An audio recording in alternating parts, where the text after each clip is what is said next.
the owner got angry about sound laws and literally tried fighting Skibadee. He was going mental, he kicked everyone out and the event ended early. And sadly, obviously Skibadee, passed away soon after that. So I never really got to doing a set with him, which it was meant to be, which is, sad. But the opportunities I got from the exposure that he gave me, making a tune with me and helping me out, just from those releases with Skibadee, I started getting bookings for events, and it's just started from there, really.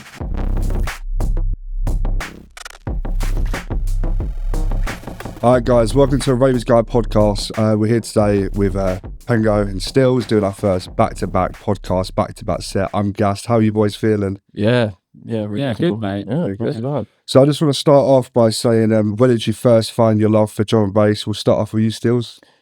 So for me, it was, I think I was probably 14 or 15, sort of secondary school days.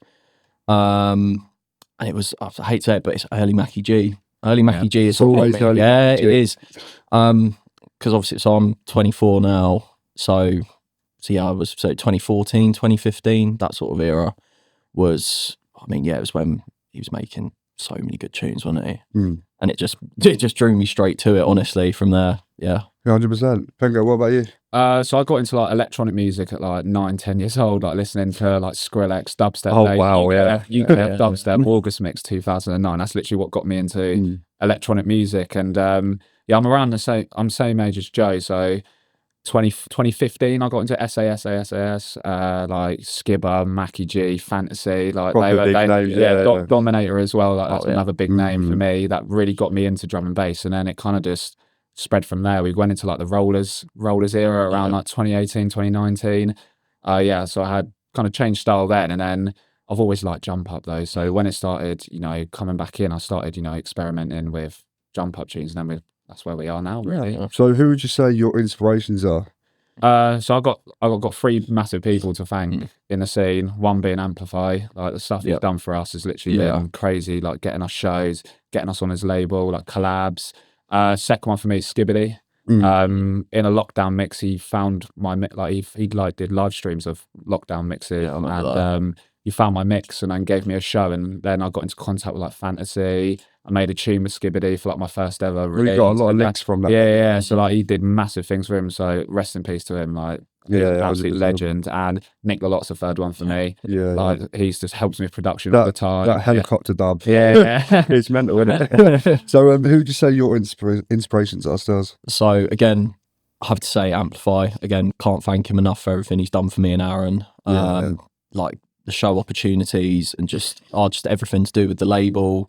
And just helping promote us. Been a nice guy, really. Yeah. Just honestly, can't thank him enough. I'd have to say Nick the Lot again. I remember first talking to Nick. I bumped into him, funnily enough, in a smoking area at Volks in Brighton. We're talking. What a venue! Oh yeah, that's my local. So we're talking probably 20.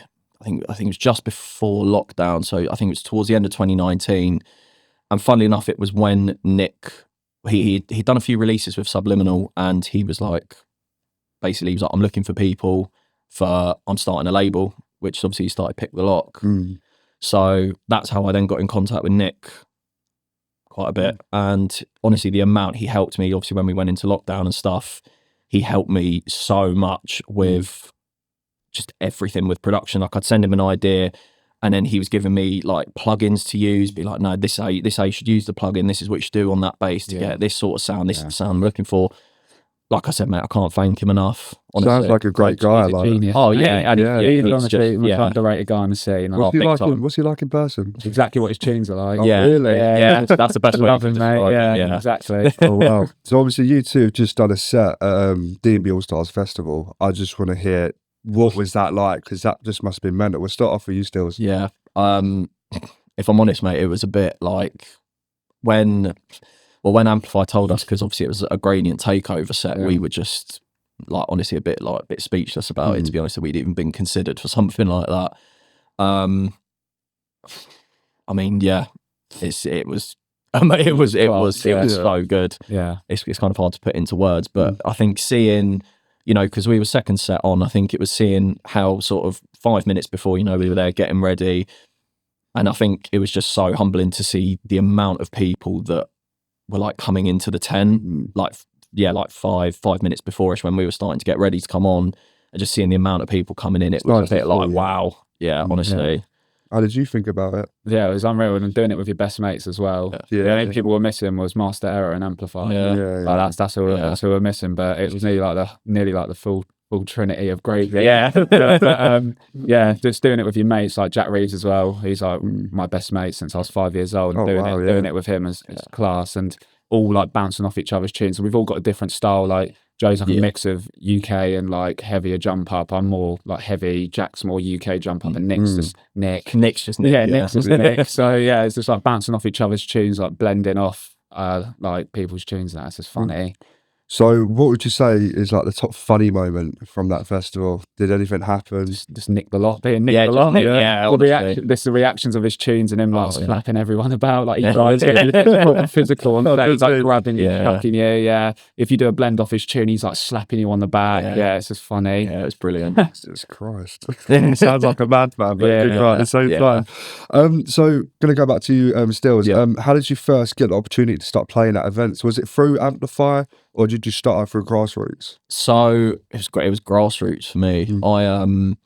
So it was when I was I started college. So at 16, and then I was at college obviously for a little bit, and then I ended up moving college after a year because the first one I was at wasn't really working. Kind of pursuing music a bit more. To be honest, I started doing like bassline really before drums, like DJ. I started doing bassline, and then I moved over to drums. And honestly, the way I got my first set was literally I saw Aggro run Subliminal. He's obviously he's down in Brighton as well. And I literally just saw that he put up on Facebook that he was looking for artists to fill a room 2 on an event. So I just sent him a message, just chancing it. Sent him a message, sent him a mix, and he was like, "Yeah, cool." He was like, "Yeah, you're on."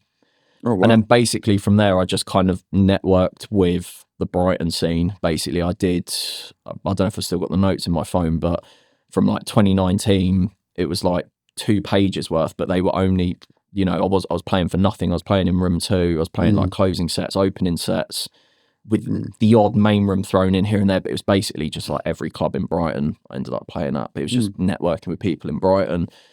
And then obviously just started focusing on the production a bit more, and then started getting the opportunities outside of that. Do you have a favourite venue in Brighton? Or would it be Volks? So I used to be banging, didn't like? I do still love Volks, but I'd say, so my favourite club that I ever played at in Brighton, it was called, still about actually, it's called Chalk. Chalk, yeah. Chalk, do you remember that one? It was, honestly, it was an unbelievable venue, but they only did drum and bass nights there for, I think it was about a year. And I got lucky enough, because one of my mates who was one of the residents with Supercharged, he gave me the opportunity to play it was the first weekend night after lockdown, and they did an event at Chalk as like a grand opening. And I only played there twice, and it was hands down, it was my favourite one to play at. They don't do drum and bass events anymore. So if we're talking consistent events, it would have to, I'd say Concord 2. Yeah, I do like Concord. Yeah, Concord 2, yeah. It's so weird. As soon as you walk in, that's just it. It's just a massive it's just corridor. There, that's it. But Volks sound system as well. Yeah, the new RC1 system they've got in is absolutely out of the front, head bobbing. I love it. But, so back to you, Pengo. How did you start getting your opportunities? Oh God, I don't know. My first ever set was in Colchester. My mates used to run an event, Alex and Ben. It used to be called Basement. And they did events. So I did that, just like a local one, as you do, like going from being a bedroom DJ to going to play like your first ever one in like a bar or something like that on a controller. And then like my first ever like proper opportunity was Skibadee's birthday bash. Oh wow! And that was the first sit-down event after. It was like the first day of sit-down events were allowed. So that was the Fire and Light Box, like the Vauxhall beer and food garden. And then so that was quite cool. I didn't actually manage to get to play because the owner got angry about sound laws and literally tried fighting Skibadee. What? Yeah, I'm not joking. Skibadee obviously being Skibber just didn't like, just going at him. You never told me that. Yeah, never told me that. He was going mental. He kicked everyone out, and the event ended early. And sadly, obviously Skibber passed away soon after that. So I never really got to, get proper doing a set with him, which it was meant to be, which is, you know, sad. But the opportunities I got from the exposure that he gave me, making a tune with me and helping me out. He did like quite a few tunes with me, did one with ALR, did one with Amplify and Skibber. And yeah, just the opportunities he gave for me in Fantasy, you know, helped me out in that era as well. And just from that, those releases with Skibadee, I started getting like bookings for events. And it's just started from there, really. And then obviously when Gradient started, yeah, it basically just started from there, like Amplify giving us sets, and you got a lot of links from that then. Yeah. So yeah, there's I can't believe it. I've been quite lucky, kicked to be off honest. like that. That's joking. Yeah. I wish I could have seen that, honestly. That's funny. So I've got next question to ask you. What was the moment when you was like, oh, this is something I can keep doing, it's something I can pursue and get somewhere with? I wouldn't really say that was a defining moment. I think recently it's been quite gradual, like obviously growing, but not like at an exponential rate where you're, you know, randomly going from doing nothing to doing a million shows a week. It's kind of been a gradual build for me. I'd say like the amalgamation of different incomes that music can give you. It's not just shows that you can make money off. You can, you know, make money from your sales, your Spotify streams, like Juno Beatport. You could do like a monthly subscription, like a Patreon, which I do. There's like loads of different incomes that can come together as one thing in music. So yeah, I wouldn't say there was like a defining moment where I thought, oh, right, I think I can do this. I think it's just been growing over time. And I think I've just been like building it and just seeing what happens. I'm not really setting any expectations for myself and just doing what I want to do and see what happens from it, really. Yeah. Do you have the same answer? To be honest, yeah. I 100% agree. It's been...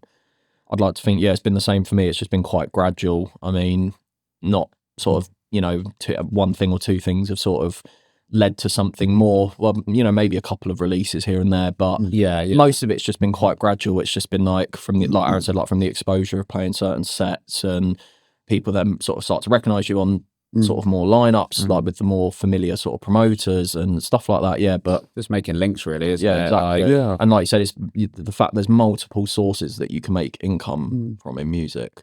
So like I do like mastering and mixing and mastering as like a side thing. So that's like a bit of a side income for me.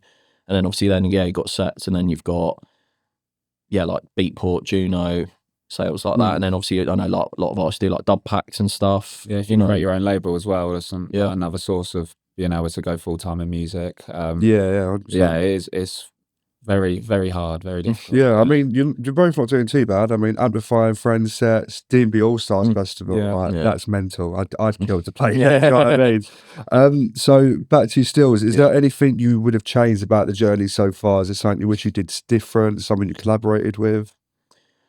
I think for me, I kind of wish, I guess you could say as well, going forward really as well, but rather than what I've done differently, I just kind of wish I'd been a bit more active on like social media, like posted. I feel like when I had more, like some of the sets that I played, I couldn't tell you off the top of my head, I'd have to look, but like certain sets that I played where, like, I'm sure Aaron will agree, where we didn't get clips or something, we didn't have a video, we didn't have anything to post from it to prove it, and you would have thought, God, if we got clips of that would have looked really good, like on our social media and stuff for people to see. But you know, things like that. And I think that's what we're changing now to do different. Like we're making sure pretty much most sets, it's like we've got a videographer, and we're just doing as much as we can to get content. Alicia's helped us massively. Yeah, Alicia has massively, big time.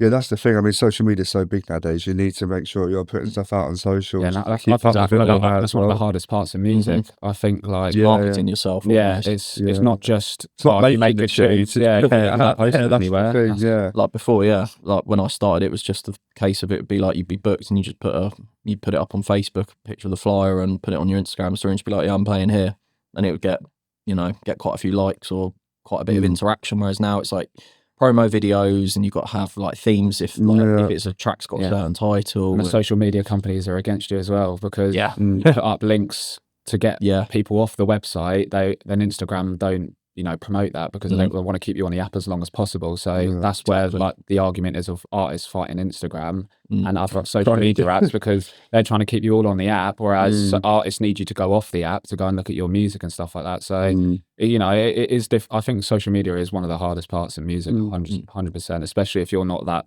sort of person.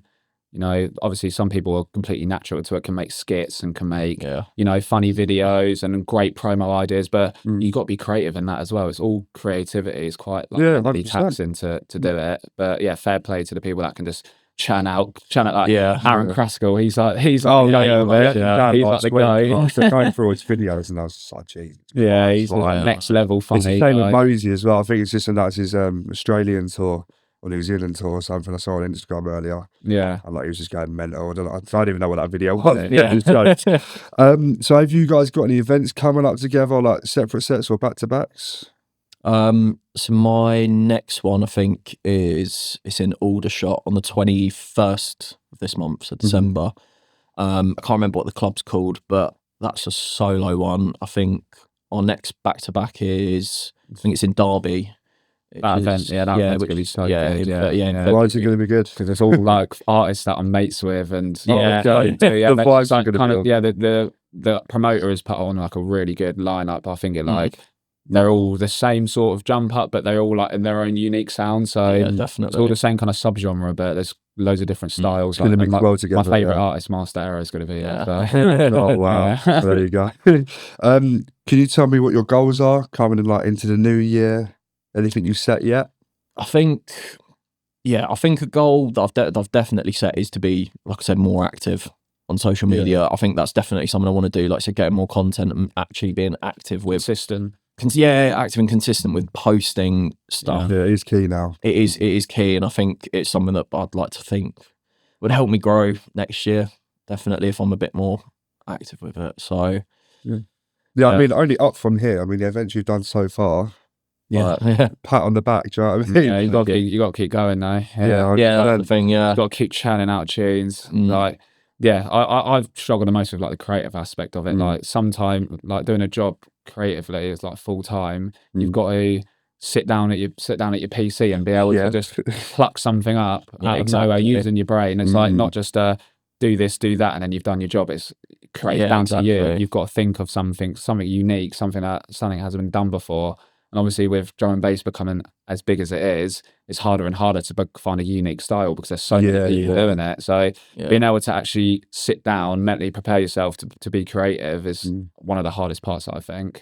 Have you set yourself any goals for next year as well? Not really. I think it's the same as Joe, really. It's just to try and keep consistent with what I'm doing. I haven't produced as much as I'd like to this year, just from being busy and, you know, taking a break, because I think taking breaks is quite today. I've been producing non-stop for 5 years from when I started, and I haven't really had time to just, you know, have a mental break from it. And I've had a couple of months off, and I've come back to it now, and creativity's flowing again. And I definitely think that's like key to, you know, helping yourself progress. 100%. I mean, breaks are important. Otherwise, you're just going to keep spiraling. Exactly. Creative block is the worst bit. 100%. What's been both your favourite releases so far, would you say? It's a hard question.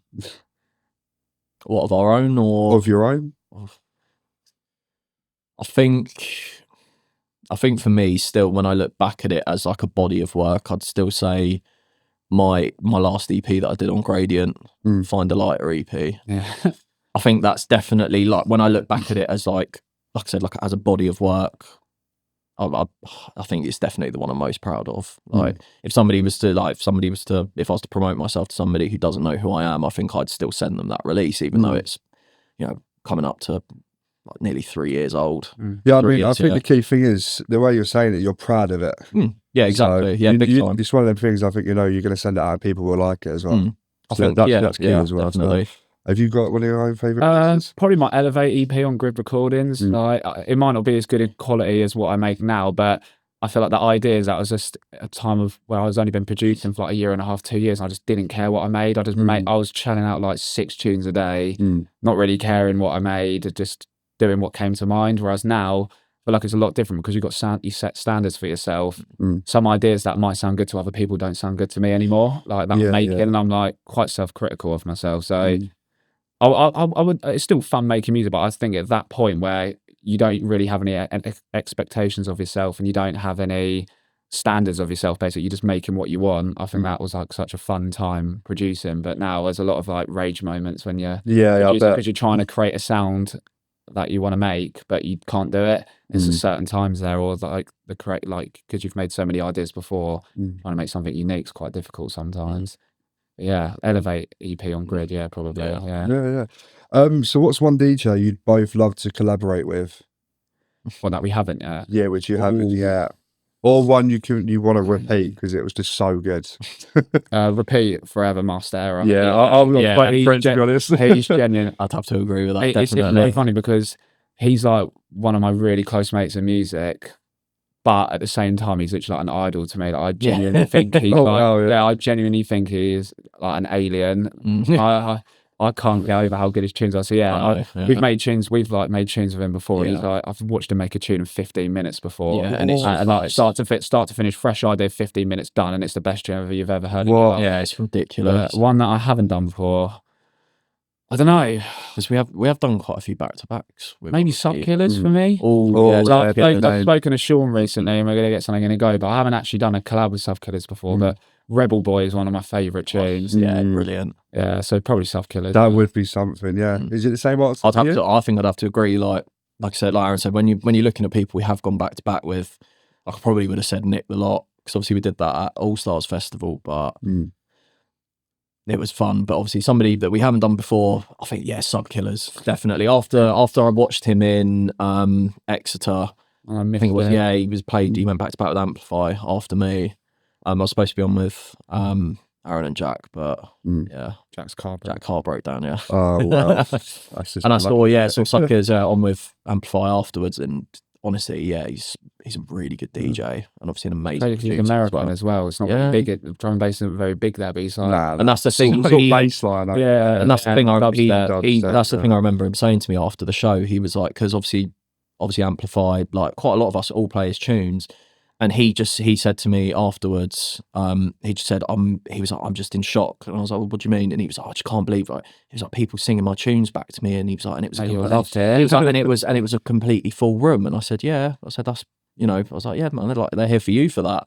And he was like, obviously in America, it's just still, it's not really taken off. Yeah, So I think it was really nice for him to see that. Definitely. Yeah, I mean, I'd like to see that collab. I think that if I can go off. It's coming soon. It's coming soon. Oh, let's go. So obviously you guys go back to back a shit ton. Yeah. So I want to hear like the funniest moments from both of you. I'll start with you, Pengo. I want these to be different as well. Okay. Because I bet there's a lot. So me and Joe played a set in Belgium. It was our first ever set in Belgium. Like, we're absolutely buzzing. Like, you get treated like royalty in Belgium. Like, you get picked up from the Eurostar train station. You get driven to your hotel. You get staying like a fancy like 4-star hotel. You get like food delivered to your room and all. You get like a buffet. Literally at like at your room. Yeah, they really take care. They like take care. And we had like a lovely bottle of red berry Ciroc for our set. Like we'd only like been producing like what I think 3-4 years at that point. Obviously, we'd never experienced like being treated like this before. So I'd never actually had Ciroc before. Like, I'm not really a big drinker, but we got handed these tiny plastic cups, like the transparent plastic cups. And obviously, if you're putting a tiny bit of vodka in and a bit of lemonade in, and you're taking a big sip, one sip, and like the cup's gone. It was so hot in that room, wasn't it? And I reckon 20-25 minutes during the set, I went to Joe, can you, like, I was literally like mid-mix, I was like, oh, can you like fill up the bottle for, like fill up my cup for me?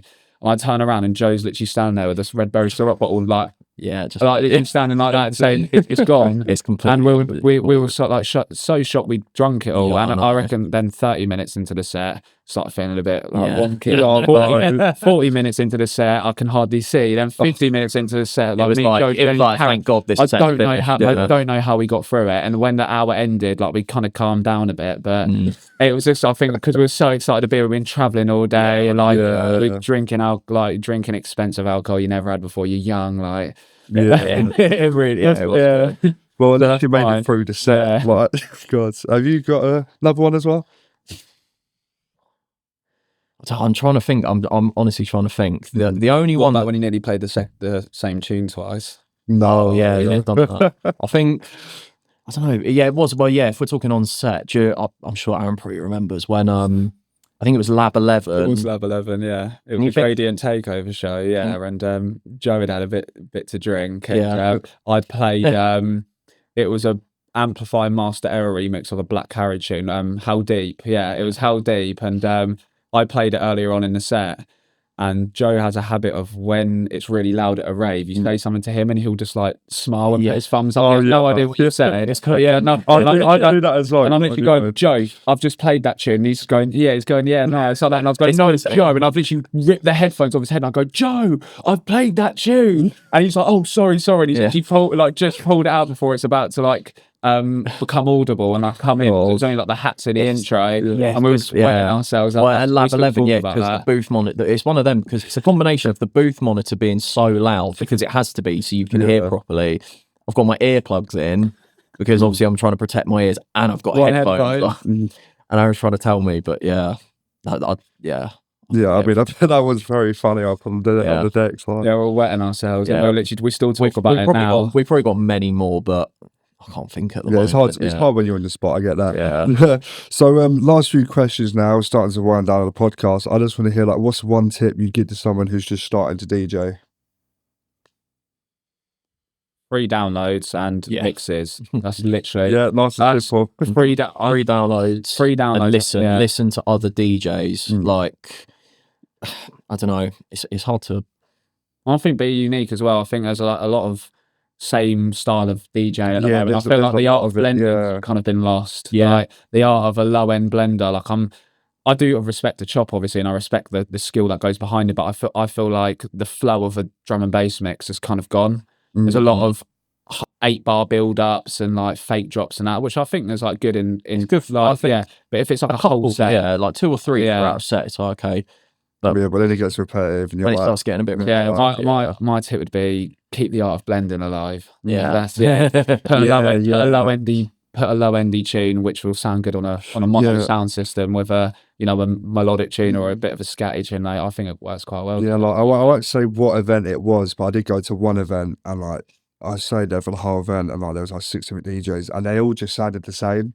Yeah, it's playing the same tunes as well, isn't it? I couldn't tell if it was the same person. It is hard at that kind of point, as if you're like a DJ that's just starting out. It's quite hard to obtain music, music for. So I completely understand that. But yeah, I'd say like the style of mixing when people are literally going like that, like I think it's cool, but I feel like that's a thing that you do with rhythm, because rhythm's very 1, 2, 3, 4. It's very steppy. You can go like dun dun dun dun. Whereas like drum and bass, I feel like it's a lot more offbeat. There's a lot more offbeat noises, and I feel like it's quite hard to get a clean chop like that. But obviously the people that do it, like AMC and that, they're just ridiculous. Obviously I'm not saying anything like that, but I mean like more upcoming DJs. I just feel like probably some of the older DJs will agree, just like the art of blending, just letting a mix roll out, like Yeah, 100%. So obviously you've played at loads of venues. Have you got a favourite? Lab 11. Yeah, Lab 11. Not even without a doubt. I wasn't going to put this question in because I ask it every single podcast and everyone says the same answer. Like I've still never been. D&B Collective Lab 11 is literally like limb. Yeah, I mean, I saw the clip. Honestly, like some of the reactions. Like it's unmatched. It is unmatched. It literally sounds like a football crowd, and not everyone that goes to those raves know the music. So they're all like literally singing the melodies of tunes. It's just ridiculous. Like some of the sets I've seen at Lab 11 as well, like Master Era Back to Back Premium was absolutely ridiculous. Mental, Back to Back Gino as well. Yeah, Back to Back Gino as well. Yeah, and then like Master Era Back to Back Profile and like an Amplify with P Money set. So many ridiculous sets we've seen there. Yeah, I love the crowd there. It sounds mental. I won't lie.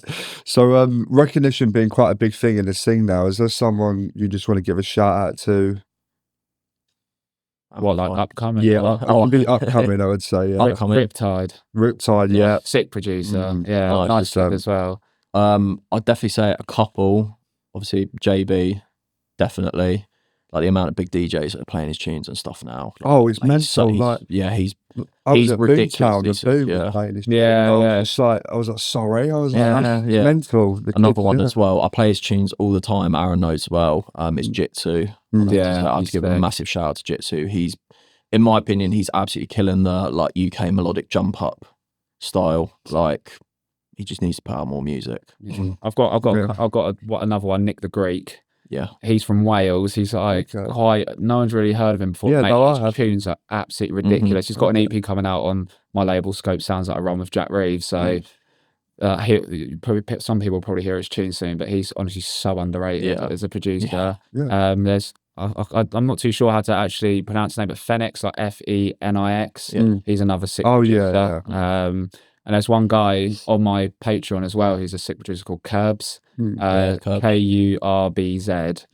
He's really sick as well. He's like just starting out, like really cool producer. So yeah, there's loads of new gen producers coming through that are like really sick. I played quite a few of their tunes, and now Joe's the same. Yeah.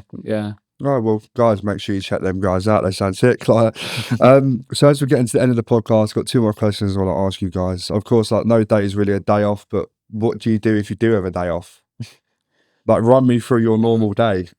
In my spare time, I like to coach football. Oh, okay. So cool. at university, I studied sports science, like sports performance and coaching. So I've been doing that for like 9 years now, since I was like, 8 years, since I was like 16, 17. So yeah, I coach a team on a Sunday. It's called AFC Sudbury Academy. I like went through it myself. So I just like to still coach football and teach kids what stuff I wish I learned and stuff. So yeah, I still like working with like kids and stuff like that. So yeah, I work at like Norwich as well, working with like under 6, under 7. So I don't really have like many days off, to be fair, because on my spare days, that's what I do. I do enjoy it. So, but yeah, if not, I'm just like chilling with my mates Jack and Brad. So yeah, just keep like chill out, play Xbox. Juice. There you go. Standards. What about you?